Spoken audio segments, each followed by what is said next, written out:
Hello students, welcome to school जी। आज हम पढ़ेंगे हमारा chapter 5 periodic classification of elements. तो चलिए शुरू करते हैं कि आज कौन कौन से इम्पॉर्टेंट टॉपिक जो कि हमारे इस चैप्टर के हैं उनको हम डिस्कस करेंगे। हम सबसे पहले शुरुआत करेंगे डॉबर्नियर ट्रायड से। Then we will understand Newlands law of octaves. उसके बाद हम डिस्कस करेंगे मेंडलीव्स पीरियोडिक टेबल, उसके अचीवमेंट्स और मेंडलीव्स की पीरियोडिक टेबल की लिमिटेशंस के बारे में। बट सबसे पहले आपको ये समझना बहुत ज़रूरी है कि क्लासिफिकेशन करने की ज़रूरत क्यों है। What is the need of classification of elements. तो आप इस वीडियो के एंड तक ये बिल्कुल क्लियरली समझ जाएंगे कि इस क्लासिफिकेशन को करने की नीड क्या थी, प्लस कौन कौन से अटेम्प्ट्स अपनाए गए, कौन कौन से अटेम्प्ट्स को अज्यूम किया गया और उन पर बेस्ड कुछ पीरियोडिक टेबल्स को तैयार किया गया। तो सबसे पहले जो टर्म आप समझते हैं दैट इज पीरियोडिक टेबल।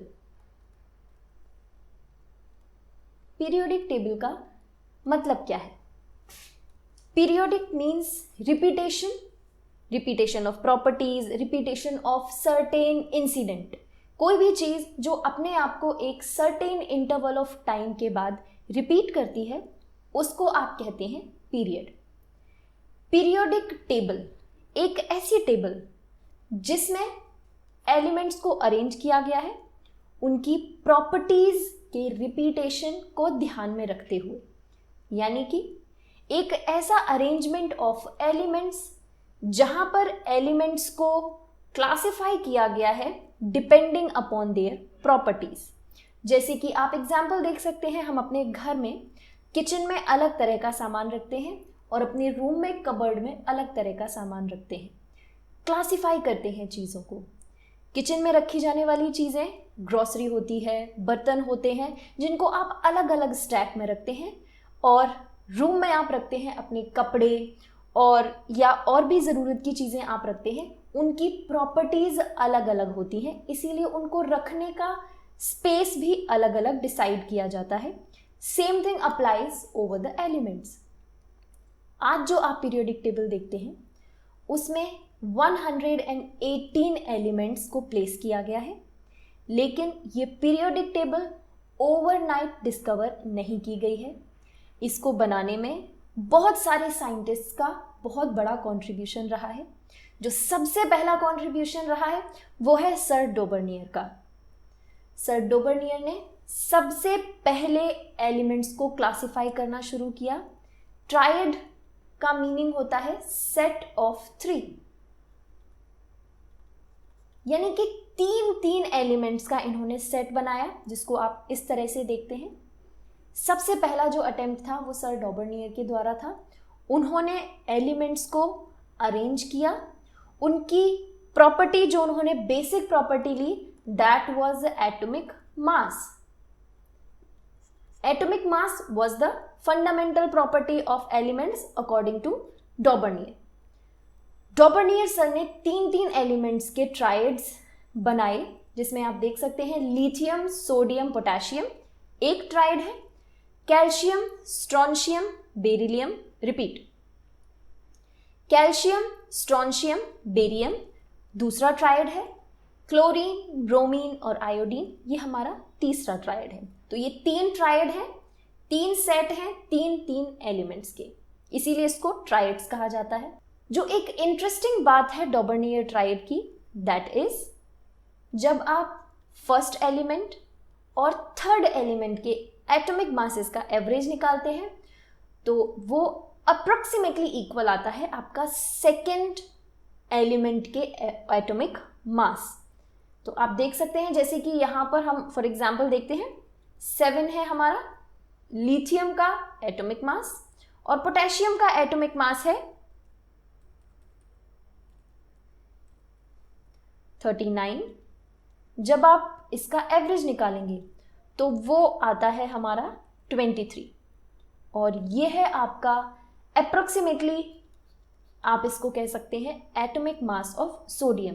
तो ये तीनों ही ट्रायड्स पर लागू होता है, लेकिन डॉबर्नियर ने जब ये प्रपोजल दिया, उन्होंने जब ये ट्राइड दिया, तो उस टाइम तक 30 एलिमेंट्स के बारे में हमें पता था, लेकिन इन्होंने सिर्फ 9 एलिमेंट्स को ही इस तरह से अरेंज कर पाया। बाकी के एलिमेंट्स के लिए इनके ट्राइड में कोई जगह नहीं थी। तो इसीलिए ये एक बहुत बड़ा लिमिटेशन था डॉबर्नियर ट्राइड का।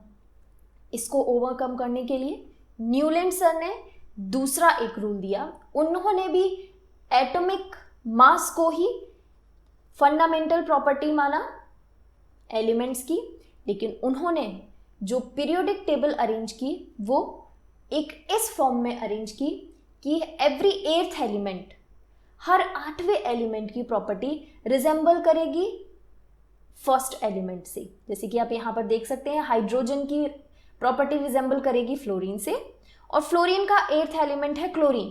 तो इस तरह से हर 8वें एलिमेंट की प्रॉपर्टी उसके पहले एलिमेंट से रिजेंबल करेगी।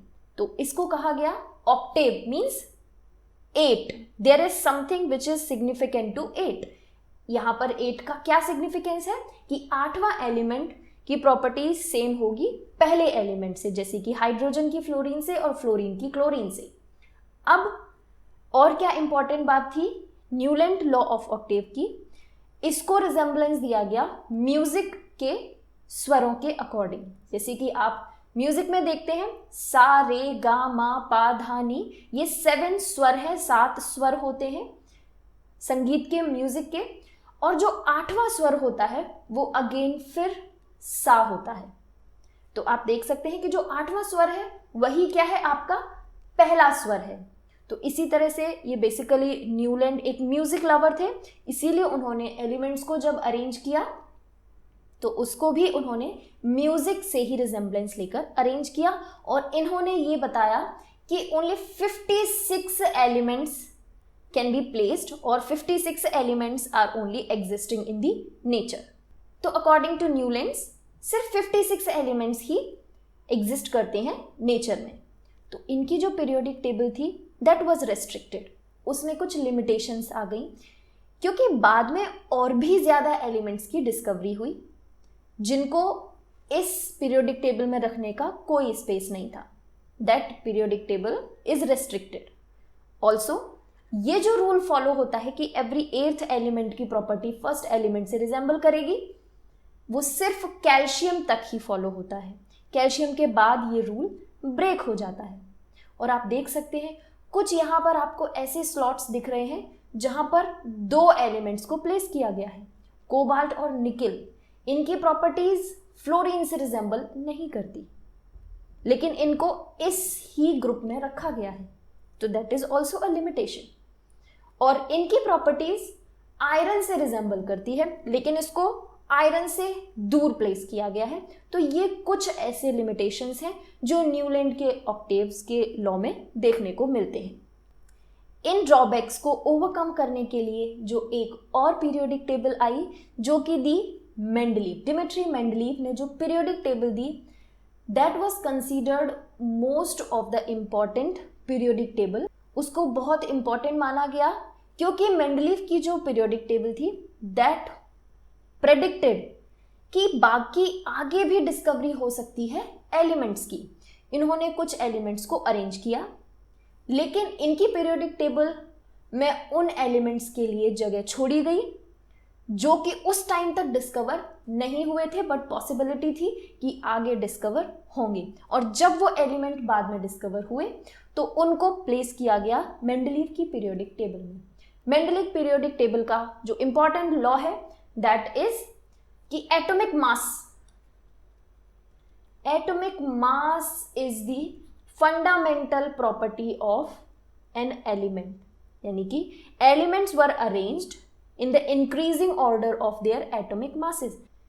एटॉमिक मासेस के इंक्रीजिंग ऑर्डर में अरेंज किया गया एलिमेंट्स को मेंडलीव की पीरियोडिक टेबल में। अब जो इन्होंने पीरियोडिक टेबल बनाई उसमें ऑक्साइड्स और हाइड्राइड के फॉर्म में इन्होंने एलिमेंट्स को क्लासिफाई किया। जैसे कि आप यहाँ देख सकते हैं, यहाँ पर 8 ग्रुप्स हैं, यानी कि there were 8 groups and 6 periods. 6 periods हैं, 8 ग्रुप्स हैं मेंडलीव की पीरियोडिक टेबल में। और जो आपको यहाँ पर एलिमेंट्स दिख रहे हैं वो ऑक्साइड्स और हाइड्राइड यानी कि वो ऑक्सीजन से रिएक्ट करके क्या कंपाउंड बनाएंगे और हाइड्रोजन से रिएक्ट करके क्या कंपाउंड बनाएंगे, उस फॉर्म में अरेंज किया गया है एलिमेंट्स को। और ऑक्सीजन से रिएक्ट करने के बाद भी जो आपके कंपाउंड बनते हैं वो डिफरेंट डिफरेंट टाइप के बनते हैं। हर एलिमेंट ऑक्सीजन से डिफरेंट एस्पेक्ट से रिएक्ट करके नया कंपाउंड बनाता है, जैसे कि आप यहाँ देख सकते हैं R2O। तो ऐसे एलिमेंट्स जो ऑक्साइड बनाएंगे इन फॉर्म ऑफ R2O, उनको इस ग्रुप में अरेंज किया गया। आप देख सकते हैं हाइड्रोजन बनाता है H2O, तो इसको प्लेस किया गया यहाँ। लिथियम बनाता है Li2O, सोडियम बनाता है Na2O, पोटेशियम K2O। तो इस तरह से जितने भी एलिमेंट्स हैं उनको अरेंज किया गया इस ग्रुप 1 में। ग्रुप 2 में RO, BeO, CaO, MgO, इस तरह से जो भी एलिमेंट्स हैं आपके उनको प्लेस किया गया। थर्ड ग्रुप में R2O3, B2O3, Al2O3, इस तरह से जो आपके एलिमेंट्स ऑक्साइड बनाते हैं उनको प्लेस किया गया। अब हम हाइड्राइड को देखें, RH, जैसे कि आपका ये एलिमेंट है हाइड्रोजन, वो हाइड्रोजन से रिएक्ट करेगा, हाइड्रोजन के साथ कंपाउंड बनाएगा, बॉन्ड बनाएगा और बनाएगा H2। लिथियम बनाएगा LiH, सोडियम बनाएगा NaH। तो इस तरह से हाइड्राइड किस तरह से बनेंगे एलिमेंट्स के, वो भी आपको इस पीरियोडिक टेबल से क्लियर हो जाएगा। तो इस तरह से प्लेस किया गया एलिमेंट्स को मेंडलीव की पीरियोडिक टेबल में। जब मेंडलीव ने अपना काम स्टार्ट किया, जब उन्होंने इस पीरियोडिक टेबल को बनाना स्टार्ट किया, तो उस टाइम पर 63 एलिमेंट्स वर नोन। अचीवमेंट की बात करें तो मेंडलीव की पीरियोडिक टेबल का जो सबसे पहला और सबसे इंपॉर्टेंट पॉजिटिव पॉइंट था वो ये कि 63 एलिमेंट्स उस टाइम तक हमें पता थे, बट स्टिल उन्होंने अपनी पीरियोडिक टेबल में कुछ स्पेसेस रखे जो उन्होंने छोड़ कर रखे कि बाद में अगर एलिमेंट्स डिस्कवर होता है तो उसको वहाँ पर प्लेस किया जा सके। और उन्होंने वहाँ पर उन एलिमेंट्स को इस तरह से नाम दिया, जैसे कि आप देख सकते हैं एका बोरोन। एका बोरोन यानी कि वो एलिमेंट, बोरोन उस टाइम तक डिस्कवर हो चुका था, लेकिन उसके बाद वाला एलिमेंट जिसकी प्रॉपर्टी बोरोन से रिजेंबल करती हैं वो डिस्कवर नहीं हुआ था, तो उन्होंने वहां पर लिखा एका बोरोन। यानी कि ऐसा एलिमेंट जब बाद में डिस्कवर होगा तो उसको एका बोरोन की जगह प्लेस कर दिया जाएगा, और जब वो बाद में डिस्कवर हुआ जिसको हम आज स्कैंडियम नाम से जानते हैं। इसी तरह से एका एल्यूमिनियम, एका एल्यूमिनियम जिसको हम गैलियम, और एका सिलिकॉन जिसको हम बोलते हैं जर्मेनियम।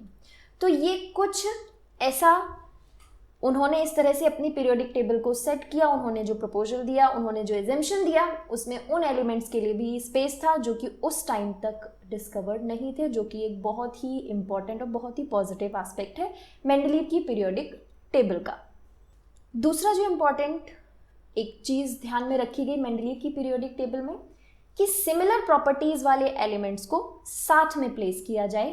जैसे कि आप यहाँ देख सकते हैं कुछ एलिमेंट्स ऐसे हैं जिनके एटॉमिक मास इंक्रीजिंग ऑर्डर में नहीं है, बट स्टिल उनको अरेंज किया गया है एक सेम स्लॉट में, ताकि उनकी प्रॉपर्टीज़ डिफ्रेंशिएट ना हो। सेम प्रॉपर्टीज़ वाले जो एलिमेंट्स हैं वो सेम स्लॉट में आए। आप कोबाल्ट और निकिल को देखिए, कोबाल्ट का एटॉमिक मास है 58.93 और निकिल का एटॉमिक मास है 58.71, बट इनकी प्रॉपर्टीज को ध्यान में रखते हुए इनको सेम ग्रुप में रखा गया है, सेम स्लॉट में रखा है, दो उनके एटॉमिक मासेस जो हैं वो रिवर्ट हैं, यानी कि इंक्रीजिंग ऑर्डर में नहीं है जैसा कि बाकी और एलिमेंट्स के लिए है। तो ये भी एक इंपॉर्टेंट बात को ध्यान में रखा गया मेंडलीव की पीरियोडिक टेबल में। अब देखते हैं लिमिटेशंस ऑफ मेंडलीव्स क्लासिफिकेशन। कुछ ऐसी भी बातें थी जो मेंडलीव की पीरियोडिक टेबल में कमी को दिखा रही थी कि उनकी पीरियोडिक टेबल में ये कमी है। तो सबसे पहली जो कमी थी that was position of hydrogen. Hydrogen की पोजीशन, हाइड्रोजन का इलेक्ट्रॉनिक कॉन्फ़िगरेशन अगर आप करेंगे तो वो रिजेंबल करता है एल्कली मेटल से। जैसे कि आप देख सकते हैं सोडियम के साथ रिजेंबल करता है, और ये एल्कली मेटल की तरह ही हैलोजन के साथ, ऑक्सीजन के साथ और सल्फर के साथ कंपाउंड बनाता है। जैसे कि सोडियम क्लोरीन से बॉन्ड बनाकर सोडियम क्लोराइड बनाता है। सिमिलरली हाइड्रोजन हाइड्रोजन क्लोराइड बनाता है। वाटर के साथ रिएक्ट करके H2O, Na2O, H2S और Na2S। तो इस तरह से हाइड्रोजन एल्कली मेटल्स वाली प्रॉपर्टीज भी शो कर रहा था और हैलोजेंस वाली प्रॉपर्टीज भी शो करता है, क्योंकि हैलोजेंस आपके डाई एटॉमिक होते हैं, बॉन्ड बनाते हैं और डाई एटॉमिक मॉलिक्यूल बनाते हैं। सिमिलरली हाइड्रोजन भी आपका डाई एटॉमिक मॉलिक्यूल बनाता है। तो इसकी पोजीशन वाज नॉट कंफर्म्ड।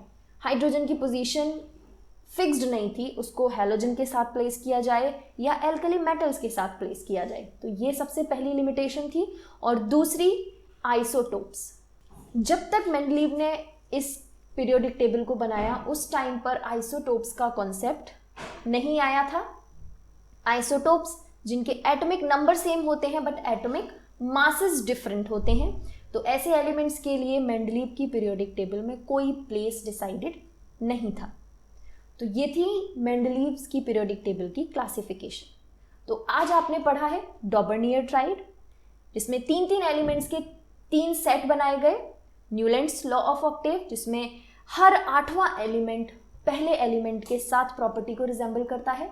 और मेंडलीव की पीरियोडिक टेबल, जो कि एटॉमिक मास पर डिपेंडेंट है, लेकिन उसके कुछ अचीवमेंट्स और उसके कुछ लिमिटेशंस के बारे में हमने आज पढ़ा। नेक्स्ट सेशन में हम पढ़ेंगे मॉडर्न पीरियोडिक टेबल, जो हम आज अपने क्लासेस में, अपने सिलेबस में स्टडी करते हैं। वो कैसी दिखती है, उसके क्या ट्रेंड्स हैं, उसको कैसे बनाया गया और किसने बनाया, उसके क्या इंपॉर्टेंट पॉइंट्स हैं जो कि याद रखने वाले हैं, वो सब हम डिस्कस करेंगे हमारे नेक्स्ट सेशन में।